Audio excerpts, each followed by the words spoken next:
I'm Sarah Woodbury, and this is a historical note about yew trees.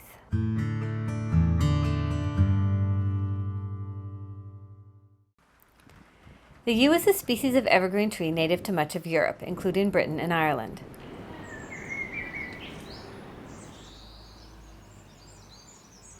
The word yew derives from an ancient Proto-Germanic language, which in Welsh became Owen.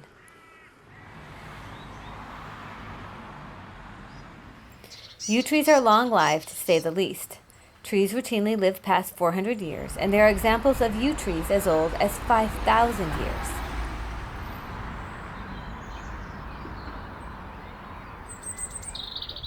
I'm standing in the middle of one of the oldest living things on Earth. It is known as the HN2-02 in the churchyard at St. Digines.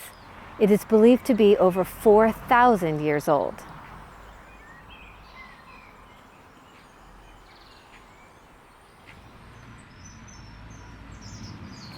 That said, yews can be notoriously difficult to date, since the core of the tree can be lost even as the tree keeps on living.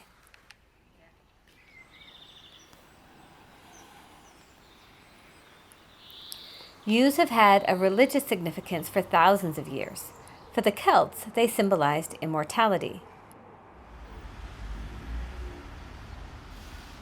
Because the early Christians often built their churches over the top of pagan sites, yews began to be associated with Christian beliefs too, specifically the resurrection of Jesus Christ, since the same tree can be reborn from a new shoot.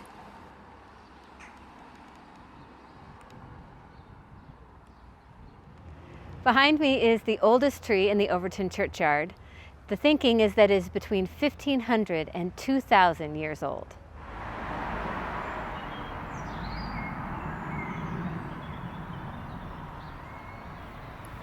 According to one Welsh chronicle, before the 5th century, the space between a yew and the church was as sacred as the interior of the church itself.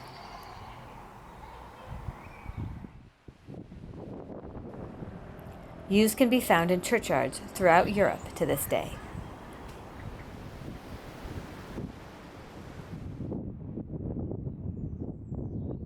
The Church of St. Daniel is a relatively modern construction, but it was built at the location of a much older church, which was potentially built over the top of a pagan site, especially given the age of these ancient yews.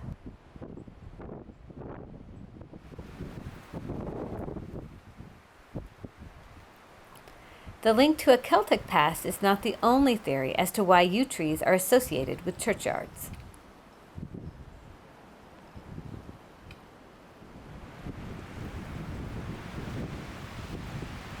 For example, on a practical level, the Welsh are said to have planted yews in churchyards to protect the yews as a source of bow staves.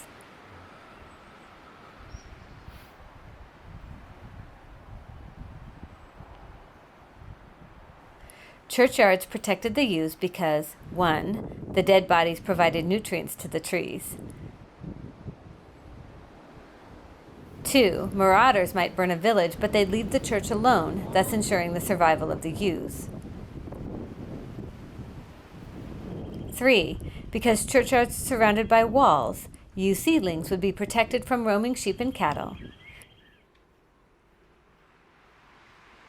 And 4, roaming sheep and cattle would be protected from the yew, since most parts of a yew tree are poisonous to animals and humans.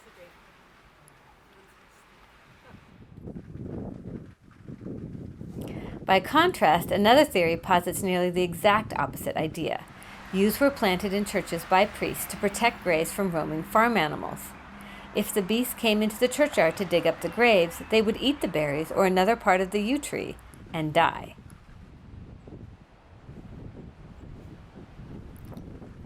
Another polar opposite theory states that the trees were planted in churchyards to protect and purify the bodies of plague victims.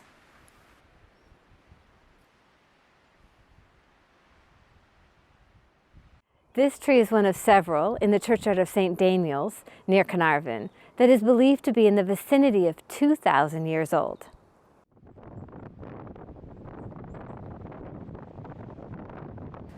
Finally, we have medieval laws protecting yews. The first is from the Welsh laws of Hywel Dda, of the 10th century, which established a system of fines for cutting down Owen Sant, or saints' yews. The second was in 1307. King Edward I established a statute that was a reiteration of a previous rule by the Synod of Exeter of 1287, forbidding the cutting of trees in a churchyard in order to protect the church itself from gale force winds.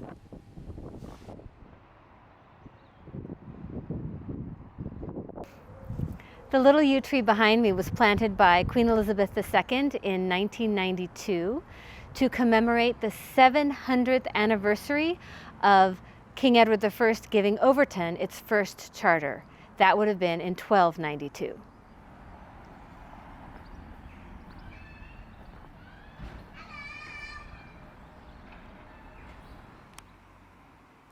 In the end, nobody knows the real reason yews began to be associated with religion or churches, only that they are.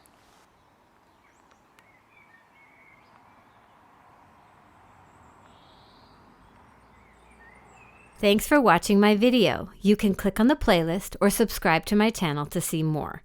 There'll be a new video next week. If you want to check out my books, click on the link to my webpage.